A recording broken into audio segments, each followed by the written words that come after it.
अस्सलाम वालेकुम दोस्तों, की हाल है? ठीक हो? असं अज ना तुहानू खरबूजे के बारे एक वीडियो पेश करांगे छोटी जी। यकीनन जदों जिमीदार फसल काश्त करता है, बीज काश्त करता, उस तो लैके शुरू हो जाता काम उनकी खिदमत सेवा का। तो तकरीबन 3 महीने तक या 2 महीने तक उनकी सेवा करता रहिंदा ते उन्होंने एक उम्मीद लगी रहिंदी भी मेरी फसल होगी तो मैं इंशाअल्लाह इन्हां नूं मंडी ले जावांगा तो फिर मैनूं बदले में पैसा मिलेगा।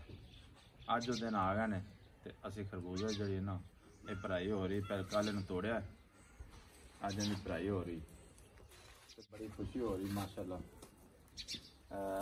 रेट भी अच्छा है रमज़ान के हवाले नाल। वैसे मुसलमान रेट रमज़ान महंगा करते हैं हर चीज़ का, तो उनकी वजह तो साढ़े खरबूजे का रेट महंगा हो गया।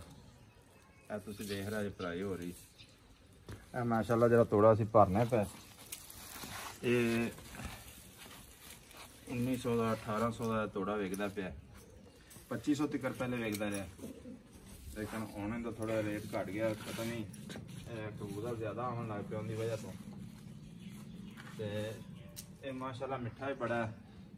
रमज़ान ना होंदा तो फिर मैं हुण खा के तुहानूं विखाउणा सी, लेकिन रमज़ान की वजह तो मैं थोड़ा मजबूर हाँ। खाँगा जरूर, लेकिन शाम को इफ्तारी तो बाद जरूर खाँगा। असी तोड़े भर के रखे हुए हैं,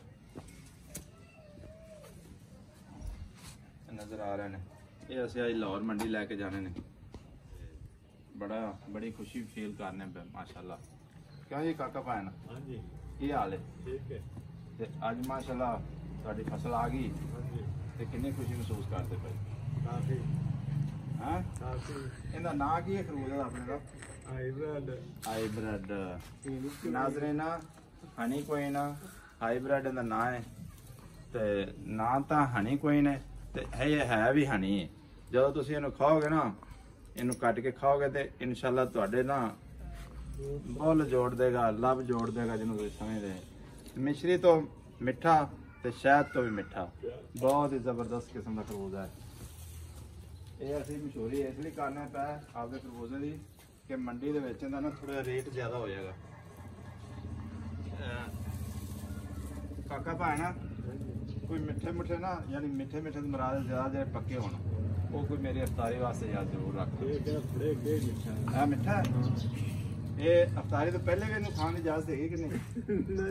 अच्छा नाज़रीन, अफ्तारी तो पहले इन्हू खाने की इजाजत नहीं है, तो कोई भी बंदा इन्हू अफ्तारी तो पहले खावे ना, जो अफ्तारी हो जाए उदों खा लो।